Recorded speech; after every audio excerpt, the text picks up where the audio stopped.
Donc c'est ça, frères et sœurs, il y a une grande différence entre recevoir quelque chose et se l'approprier. Un homme peut recevoir une maison en dépôt et finir par parler comme si il en était le propriétaire.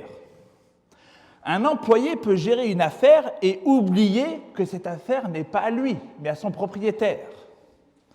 C'est exactement ce qui se passe dans cette parabole que je vais lire tout à l'heure. Dieu a planté une vigne, Dieu a préparé, Dieu a confié, mais ceux à qui elle a été confiée ont oublié une chose essentielle, la vigne ne leur appartient pas. Et c'est là que commence toujours la catastrophe. Le péché consiste à prendre pour soi ce qui appartient à Dieu, son monde, sa vérité, son peuple. Des fois, il y a des personnes qui veulent s'approprier le peuple de Dieu, s'approprier sa gloire, s'approprier même notre propre vie. Nous sommes créés à l'image de notre Créateur. Donc notre corps est comme une sorte de location, entre guillemets. Donc, dans cette parabole, Jésus parle aux chefs d'Israël. Mais qu'on ne se rassure pas trop vite, car ce texte ne révèle pas seulement leur cœur, mais il peut également révéler le nôtre. Je vous invite à vous lever pour lire les Saintes Écritures en Matthieu 21, versets 33-46. Écoutez une autre parabole. Il y avait un maître de maison qui planta une vigne. Il l'entoura d'une haie, il creusa un pressoir et il y bâtit tout autour. Il y bâtit une tour. Puis, il la loua à des vignerons et partit en voyage. À l'approche des vendanges, il envoya ses serviteurs vers les vignerons pour recevoir les fruits de la vigne. Pour recevoir les fruits de la vigne. Mais les vignerons prirent ses serviteurs. Ils frappèrent l'un, ils tuèrent l'autre, ils lapidèrent le troisième. Il envoya encore d'autres serviteurs, en plus grand nombre que les premiers, et les vignerons les traitèrent de la même manière. Enfin, il envoya vers eux son fils, en disant « Ils respecteront mon fils ». Mais quand les vignerons virent le fils, ils se dirent entre eux « C'est lui l'héritier, venez, tuons-le, et nous aurons son héritage ». Ils le prirent, le jetèrent hors de la vigne et le tuèrent. Maintenant, lorsque le maître de la vigne viendra, que fera-t-il à ces vignerons ? Ils lui répondirent, il fera périr misérablement ces misérables et il louera la vigne à d'autres vignerons qui lui donneront les fruits en leur saison. Jésus leur dit, n'avez-vous jamais lu dans les Écritures, la pierre qu'ont rejetée ceux qui bâtissent est devenue la principale, celle de l'angle. C'est du Seigneur que cela est venu, et c'est une merveille à nos yeux. C'est pourquoi je vous le dis, le royaume de Dieu vous sera enlevé et sera donné à une autre nation qui en portera les fruits. Quiconque tombera sur cette pierre s'y brisera, et celui sur qui elle tombera, elle l'écrasera. Après avoir entendu ces paraboles, les principaux sacrificateurs et les pharisiens comprirent que c'était d'eux que Jésus parlait. Mais tout en cherchant à se saisir de lui, ils craignèrent les foules parce qu'elles le tenaient pour un prophète. Je vous invite à vous asseoir. Donc il y a un contexte qu'on connaît, parce qu'on a vu la semaine dernière, ou il y a 2 semaines, ou il y a 3 semaines, différentes paraboles qui étaient avant. Mais pour rappeler un petit peu cela, le contexte là, il est brûlant. Il y a Jésus qui est entré à Jérusalem, il y avait le dimanche des rameaux, il est allé au temple, il a renversé les tables, il a dénoncé le faux culte et il a agi comme celui qui a autorité dans la maison de Dieu. Alors les chefs religieux viennent le voir et lui demandent « Par quelle autorité fais-tu cela ?» Donc il y a un affrontement d'autorité. Jésus-Christ, le Fils de Dieu, et les vignerons qui veulent dire « Mais par quelle autorité tu fais ces choses ?» Et dans ce contexte, Jésus raconte plusieurs paraboles. Et toutes parlent du fruit. Le figuier sans fruit. On a vu la semaine dernière. Également les paraboles des 2 fils. Il y en a un qui est un pêcheur poli, qui dit oui mais qui ne le fait pas, et l'autre c'est un pécheur impoli. Il dit non, mais il se repent et il y va.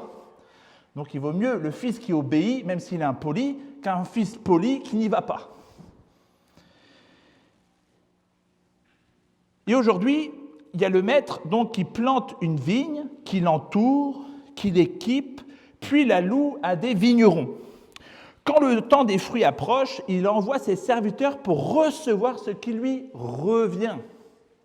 Mais les vignerons battent les uns, tuent les autres et lapident d'autres encore. Alors le maître envoie son fils en disant « Ils auront du respect pour mon fils ». Mais les vignerons disent « Voici l'héritier, venez, tuons-le et emparons-nous de son héritage. » Donc ils le jettent hors de la vigne et ils le tuent. Puis Jésus pose la question, quand le maître viendra, que fera-t-il à ces vignerons? Et là, une chose redoutable arrive, ce sont leurs propres paroles qui va prononcer leur sentence. Donc voyons ce premier point, le grand péché des vignerons. Donc ils veulent la vigne sans le maître. Donc la première chose que Jésus nous montre, c'est que la vigne appartient à Dieu. Le maître a planté la vigne, comme je disais, il l'a entourée, l'a protégée, puis l'a confiée à des vignerons. Donc Jésus reprend ici l'image biblique d'Israël comme vigne du Seigneur. En arrière-plan, il y a Ésaïe 5. Si vous avez le temps cette semaine, vous pouvez regarder Ésaïe 5, où Israël est présenté comme la vigne que Dieu a soigneusement plantée, a cultivée. Donc Jésus, il ne parle pas d'une vigne comme ça qui sort de nulle part. Il reprend quelque chose qu'il avait déjà dit à Israël dans le passé. Et donc, il en attendait un fruit. Autrement dit, Jésus ici est en train de raconter l'histoire de l'Alliance. Les paraboles racontent, bien sûr, des fois on a l'impression que c'est quelque chose d'extrêmement local, mais des fois il faut le voir en grand. C'est la grande fresque. Il est en train de raconter toute l'histoire d'Israël. Dieu a planté Israël dans sa terre comme on plante une vigne au milieu d'un lieu qu'il a choisi. Donc il l'a entouré de sa loi. Il l'a protégé par ses promesses. Il l'a visité par ses prophètes. Et il a donné un culte, un temple et des sacrifices et des fêtes. La vigne, c'est un peuple mis à part, cultivé, entouré de privilèges pour apporter un fruit. Notamment, on l'a vu aujourd'hui, un sacrifice de reconnaissance à Dieu. Et quand on pense à cela, ça nous permet de mieux comprendre le commencement. Car Adam et Ève, lui aussi avait été placé dans un jardin qu'il n'avait pas planté. Ce n'est pas Adam le créateur du jardin. Dieu a mis Adam pour garder le jardin. Donc il n'était pas propriétaire. Il était gardien, il était intendant dans le jardin de Dieu. Mais Adam a voulu lui aussi garder pour lui ce qui appartenait à Dieu. Dieu avait dit dans cette propriété, il ne faut pas toucher à cet arbre, et lui, il a mangé du fruit comme s'il n'y avait pas de loi, comme si c'était lui le propriétaire du lieu. Et voilà le fond du péché. Ici, comme en Éden, vouloir garder pour soi ce qui appartient à Dieu. Les vignerons oublient qu'ils sont intendants. Ils commencent à se comporter comme s'ils étaient propriétaires de la vigne. Ils veulent la vigne, mais quand ils voient son maître, ils le tuent. Et allons plus loin dans l'histoire de Dieu, quand Israël est dans le pays promis. Car la terre de Canaan n'appartient jamais absolument à Israël. Elle appartient à Dieu. Israël y vivait comme peuple d'alliance sous la bénédiction du Seigneur. Donc les pays, les vignes, les figuiers, les récoltes, tout cela, c'était un don. C'était Dieu qui permettait cela au sein de ce peuple. Et Israël devait donc vivre dans cet espace. Mais comme Adam dans le jardin, Israël dans le pays a souvent agi comme si le don supprimait le donateur. On était attaché au don, mais on renie le donateur. Comme si habiter la vigne signifiait régner à la place du maître. Et soyons honnêtes, ce n'est pas seulement leur problème, ça peut également devenir le nôtre. Nous faisons pareil lorsque nous voulons la vie, la résurrection mais que nous ne voulons pas la loi de Dieu, ses commandements qui va avec. Quand nous voulons le pardon, mais que nous ne voulons pas de la repentance. Il y a ici un avertissement pour Israël, l'ancien Israël, mais aussi pour l'Église visible, comme la nouvelle Israël. Car on peut vivre au milieu des privilèges de l'Alliance sans aimer vraiment le Dieu de l'Alliance.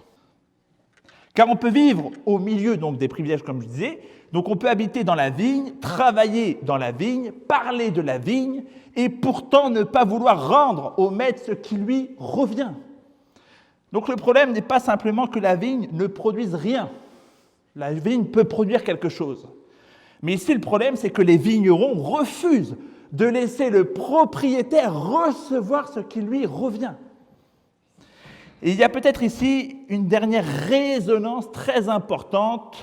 La vigne est aussi un lieu de fruits et de vin. La vigne produit du raisin, du vin. Donc c'est un lieu de joie.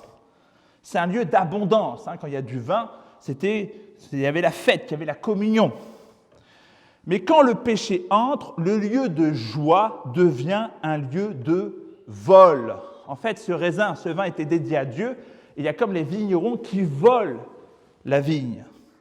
Le lieu de la communion devient le lieu de l'usurpation. Car devant qui nous réjouissons? Devant des faux rois, devant des personnes qui prennent la place de Christ, alors que ce fruit-là est dédié au roi des rois. Ainsi, il y a une application qui vient à cela, c'est « Est-ce que je veux vraiment Dieu ou seulement ce qu'il me donne? Est-ce que je veux le donateur ou simplement ses dons? » Car le cœur pécheur sait très bien aimer les dons, tout en détestant le donateur lorsqu'il réclame le fruit. En deuxième point, on voit que le grand refus des vignerons, c'est de rejeter les serviteurs puis le fils. Donc après avoir planté sa vigne, le maître vient chercher son fruit. Et pour cela, il envoie ses serviteurs. Mais les vignerons les battent, les humilient, les rejettent. L'un est frappé, l'autre est tué, l'autre il est lapidé. Ici, Jésus résume encore une fois l'histoire prophétique d'Israël. Dieu n'a pas laissé sa vigne. Il a envoyé ses serviteurs, ses prophètes. Donc tous les prophètes que vous voyez là, quand vous prenez votre Bible dans l'Ancien Testament, c'est eux les envoyés. C'est eux les serviteurs qu'il envoie pour rappeler au peuple que la vigne appartient à Dieu, de faire attention pour telle ou telle affaire. Et Israël, encore et encore, a résisté à la parole de Dieu. Donc le rejet et même la mise à mort des serviteurs renvoient au traitement habituel des prophètes dans l'histoire d'Israël. Comme Joseph, il a été rejeté par ses frères. Comme Moïse, d'abord, il a été refusé par son peuple. Et comme les prophètes qui sont méprisés, persécutés, parfois tués, les envoyés de Dieu viennent pour appeler à la fidélité, pour rappeler qu'ils sont dans un jardin et qu'on doit prendre soin de la terre et ceux qui y vivent, et pourtant ils sont tués, menacés. Pourquoi? Parce que la parole prophétique vient toujours déranger une possession illégitime. Le prophète dit « Cette vigne n'est pas à toi. Rends à Dieu ce qui lui appartient. » C'est d'ailleurs ce qu'il s'est passé à la Réforme. Les réformateurs, ils ont dit au pape « La vigne ne t'appartient pas. » Le pape est un usurpateur qui prétend être le remplaçant de Christ sur la terre. Et le cœur pécheur supporte très bien un Dieu lointain, mais il supporte très mal un Dieu qui parle dans notre vie quotidienne. Un Dieu qui demande du fruit et pas simplement une façade. Puis la parabole monte encore plus haut. Après les serviteurs, le maître envoie son fils. Et là, nous touchons le sommet. Ce n'est plus seulement une question là, de rejet des prophètes, là, il est question du rejet de Jésus-Christ lui-même. Les vignerons disent « Voici l'héritier, venez, tuons-le et emparons-nous de son héritage. » Donc là, il y a une noirceur dans cette scène. Ils reconnaissent qu'il est l'héritier. Donc, ils ne sont pas en train de le tuer parce qu'ils n'ont rien compris. Ils le tuent parce qu'ils ont suffisamment compris qu'il allait récupérer leur part du gâteau. Donc ici, il faut comme choisir, ou bien garder leur règne, ou bien se soumettre au Fils. Et eux, ils choisissent de tuer le Fils. Ils avaient des positions, ils s'étaient organisés dans un système, le système marché, et eux, ils sont en train de dire, mais en fait, Jésus-Christ, cette personne-là vient en train de détruire notre système, tout comme la Réforme a détruit le système romain. Jésus apparaît ici comme le Fils envoyé par le Père, celui en qui tout l'héritage se concentre. Mais à la différence de toutes les figures anciennes, lui n'est pas simplement un type. Quand on parle d'un type, ce n'est pas un type, un mec, c'est juste un type, ça veut dire que c'est quelqu'un dans l'Ancien Testament qui renvoie, qui prophétise le comportement de Jésus-Christ. Donc tous les prophètes sont comme un reflet d'une réalité. Et cette réalité, c'est Jésus-Christ. Et le péché humain, arrivé à son plein développement, fait alors ce qu'il fait toujours quand Dieu s'approche de près. Il préfère tuer l'héritier plutôt que de perdre son illusion de propriété. C'est cela, le fond du rejet de Christ. C'est une révolte du cœur, une révolte d'autorité. Le Fils vient dire « Le règne est à mon Père. Le fruit appartient à mon Père. Vous devez rendre des cultes à mon Père. Et moi, je suis l'héritier. » Et leur cœur répond « Non, nous préférons te mettre dehors. » La parole dit d'ailleurs qu'ils le saisirent, le jetèrent hors de la ville et le tuèrent. Jésus sera lui aussi rejeté hors de la ville. Golgotha, c'est à l'extérieur de la ville. Il est mis dehors, il est exclu, il est livré à mort.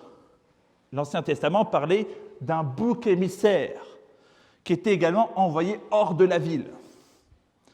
Donc le Fils est chassé avant d'être tué. C'est une parabole qui prophétise la crucifixion de Jésus. Et cela nous oblige à nous examiner, car nous imaginons parfois que rejeter Jésus, c'est simplement dire « je ne crois pas en lui ». Mais on peut aussi le rejeter autrement. On rejette le Fils quand on refuse qu'il règne sur un domaine précis de notre vie. On est en train de dire là, écoute, c'est moi le propriétaire là, sur cette partie de cette vie, c'est pas toi. Quand on rejette le Fils, d'une manière où on aime sa grâce, mais on déteste son autorité. Donc dans les églises, on va parler de la grâce de Dieu, et il faut parler de la grâce de Dieu, bien évidemment, mais quand Jésus-Christ nous dit de ne pas faire ci ou de ne pas faire cela, eh bien là, on a un conflit d'autorité. On va comme dire, comme c'est un vigneron, mais par quelle autorité? De quoi tu te mêles? C'est ma vie. Voilà pourquoi cette parabole, elle est importante. Elle demande, que fais-tu du Fils? Et elle rappelle également cette vieille rébellion adamique qui vient d'Adam. Je veux la vigne, je veux être propriétaire de la vigne, mais je ne veux pas du Fils. Alors enfin, arrive le grand verdict, notre dernier point. Après avoir raconté la parabole, Jésus demande « Quand le maître viendra, que fera-t-il à ces vignerons ?» Et il y a quelque chose de redoutable. Ce sont ces adversaires eux-mêmes qui vont prononcer leur sentence. Ils disent en gros, ces misérables périront misérablement et la vigne sera confiée à d'autres. Comme souvent dans l'Écriture, les coupables se condamnent eux-mêmes avant de comprendre toute la portée de leurs paroles. Il y a ici quelque chose qui rappelle David devant Nathan. Je ne sais pas si vous vous souvenez, vous pouvez également lire cette histoire cette semaine en famille, en couple. 2 Samuel 12, 1 à 7. Donc David se comportait mal. Il y a Nathan qui va à sa rencontre, et David juge le mal chez un autre. En fait, Nathan lui raconte une histoire, et David, il est indigné par cette histoire. Il dit, mais c'est n'importe quoi, qu'est-ce que c'est que cette affaire? Il faut le tuer, cette personne qui a fait ça. Et Nathan lui dit, mais en fait, cette personne, c'est toi. Vous voyez ce que je veux dire? C'est toi, cette personne. Donc il dit, il faut le condamner à mort. Mais quand il réalise que cette histoire parle de lui, il se repent. Donc, les chefs religieux, quand ils comprennent que Christ s'adresse à eux, on voit que leur comportement, ce n'est pas la repentance, c'est même, ils veulent le saisir pour le tuer. Donc, quand Christ, des fois, pointe un péché dans notre vie, on a deux réactions. Soit on se repent, ou soit on est encore plus irrité contre le Fils. Jésus piège ses adversaires comme Nathan avait amené David à prononcer sa propre condamnation. Puis Jésus, il applique le tout. Le royaume de Dieu vous sera ôté et sera donné à un peuple qui en produira le fruit. Donc ça, c'est le verdict. Dieu ne perd pas sa vigne, elle continue. Mais il change les faux gardiens. La vigne demeure, mais son administration est retirée à des intendants infidèles pour être confiée à d'autres. Un nouveau peuple qui va s'organiser, non plus autour de Jérusalem ou du temple, mais autour de Jésus-Christ. Et cela s'inscrit dans une grande logique de la Bible. Comme Saül a été rejeté et le royaume a été confié à David. Comme les fils d'Élie ont été jugés pour leur infidélité dans le temple, et le royaume a été confié à Samuel. C'était lui après le juge d'Israël. Ainsi, les chefs d'Israël sont dépouillés de leur charge. C'est le jugement de Dieu contre ceux qui ont reçu beaucoup et qui ont transformé une vocation sainte en scandale. Et Jésus ne s'arrête pas là. Il ajoute une dernière chose dans le psaume 118. La pierre qu'ont rejetée ceux qui bâtissaient est devenue la principale de l'angle. Donc là, la parabole, elle s'élargit. Nous ne sommes plus seulement dans l'image de la vigne, mais nous passons à l'image d'un bâtiment. Et le mouvement, il est magnifique. Les chefs veulent le mettre dehors, mais Dieu met cette pierre au centre. Ils veulent l'éliminer, mais Dieu en fait la pierre angulaire. C'est splendide parce que cela montre que le rejet du Christ n'est pas la défaite du plan de Dieu, mais le chemin même par lequel Dieu accomplit son plan. C'est comme la petite pierre de Daniel qui renverse tous les royaumes. Dans Daniel 7, il me semble. Jésus apparaît comme la pierre choisie par Dieu, mais refusée par les bâtisseurs officiels, ceux qui étaient censés construire autour. Les bâtisseurs disent, celle-là, non, nous ne voulons pas de cette pierre. Et Dieu dit, c'est précisément sur cette pierre que j'ai choisi de bâtir mon peuple. Car si Jésus est la pierre angulaire, ça veut dire que le vrai temple se reconstruit désormais autour de lui. Le vieux centre est jugé et le nouveau centre, c'est Jésus-Christ. C'est pour ça que nous, notre centre, ce n'est pas Jérusalem, ce n'est pas Vatican, ce n'est pas les États-Unis. Notre centre, c'est le Fils, c'est Jésus-Christ. C'est une maison nouvelle. Après, bien sûr, des fois, Dieu peut, dans un laps de temps, il y a comme une concentration, il y a comme une ville. Vous voyez, Jérusalem, au début, c'est là où ça part, donc on se concentre un peu sur Jérusalem, mais après, c'est Antioche. Donc on voit que, finalement, on suit simplement l'Esprit de Dieu. On n'est pas forcément attaché à une ville ou à un moment historique. C'est Jésus-Christ qui choisit en son temps les lieux qui vont faire émerger son évangile. Et ce qui est intéressant pour nous, c'est que le jugement n'est pas seulement destructeur. Il n'est pas en train de dire « je vais vous chasser, tous ceux qui sont infidèles, je vous chasse et on termine ici l'histoire ». Elle est aussi fondateur. Il ôte la vigne à certains, mais pour la confier à un peuple qui en portera du fruit. Dieu cherche du fruit. La repentance, la foi, la justice, l'humilité, l'obéissance au Fils. Donc le message, il est double ici. D'un côté, il y a un avertissement. On peut connaître les Écritures, servir dans un cadre religieux, avoir une place visible et pourtant refuser le Fils. C'est la tragédie des vignerons. Ils étaient dans la vigne, mais ils n'aimaient ni le Maître, ni le Fils. Et cela vaut aussi pour l'Église d'aujourd'hui. De l'autre côté, il y a une immense espérance. Le Fils rejeté est précisément celui que Dieu a exalté. Donc la porte n'est pas fermée pour le pécheur repentant. Elle est fermée pour l'orgueilleux qui s'accroche à la vigne comme un voleur. Elle est fermée pour celui qui veut garder sa vie contre Dieu. Mais elle est offerte à celui qui vient au Fils avec foi, car la pierre rejetée devient fondement pour ceux qui se reposent sur elle. Donc le grand appel de cette parabole n'est pas seulement attention au jugement, elle est aussi rend au Maître ce qui lui appartient et vient construire le royaume autour du Fils comme un nouveau peuple. Donc on arrive à la conclusion. Il y a deux petites réfutations que je voulais voir. C'est peut-être que tu te dis, mais je ne suis pas comme ces vignerons. Mais chaque fois que nous résistons à Dieu, chaque fois que nous voulons ses dons sans lui, nous ressemblons un peu plus à ces vignerons. Il faut faire attention. Et deux, peut-être que tu te dis, mais je suis dans l'Église, donc j'ai rien à craindre. Les vignerons, eux aussi étaient dans la vigne. Ils faisaient partie du peuple de Dieu.